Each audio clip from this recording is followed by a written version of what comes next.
Tragedi Mei 1998 di Indonesia. Pendahuluan tragedi Mei 1998 adalah salah satu peristiwa paling kelam dalam sejarah Indonesia. Peristiwa ini terjadi pada bulan Mei 1998 dan berkaitan erat dengan krisis ekonomi yang melanda Asia, meningkatnya ketidakpuasan masyarakat terhadap pemerintahan Orde Baru, serta gerakan reformasi yang menuntut perubahan politik.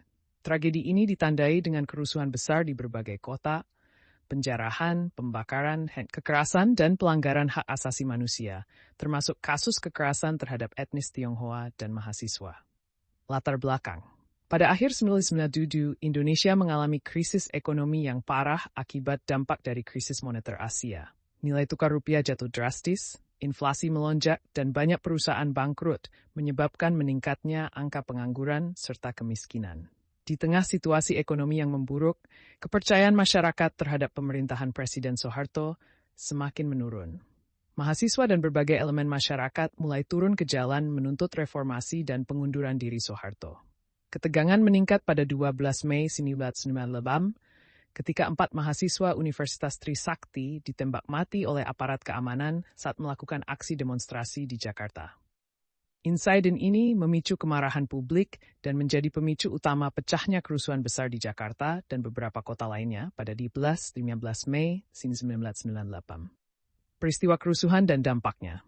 Kerusuhan yang terjadi di Jakarta, Medan, Solo, dan beberapa kota lainnya ditandai dengan aksi penjarahan, pembakaran pusat perbelanjaan, serta kekerasan terhadap kelompok etnis Tionghoa.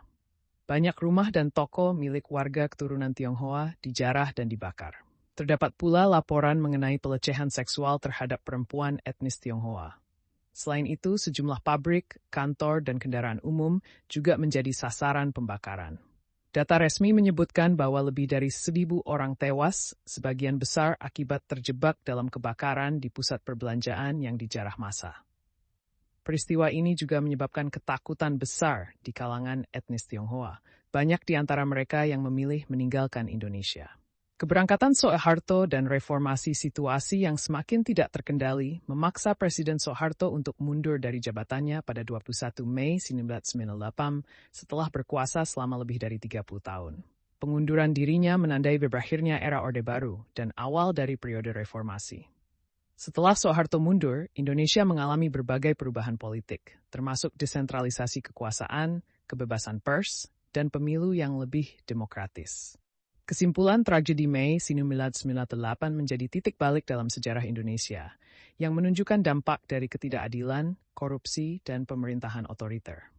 Peristiwa ini juga menjadi pengingat akan pentingnya persatuan, keadilan sosial, dan perlindungan hak asasi manusia, agar kejadian serupa tidak terulang kembali di masa depan. Hingga saat ini, banyak korban dan keluarga korban masih menuntut keadilan serta pertanggungjawaban atas pelanggaran HAM yang terjadi dalam tragedi ini.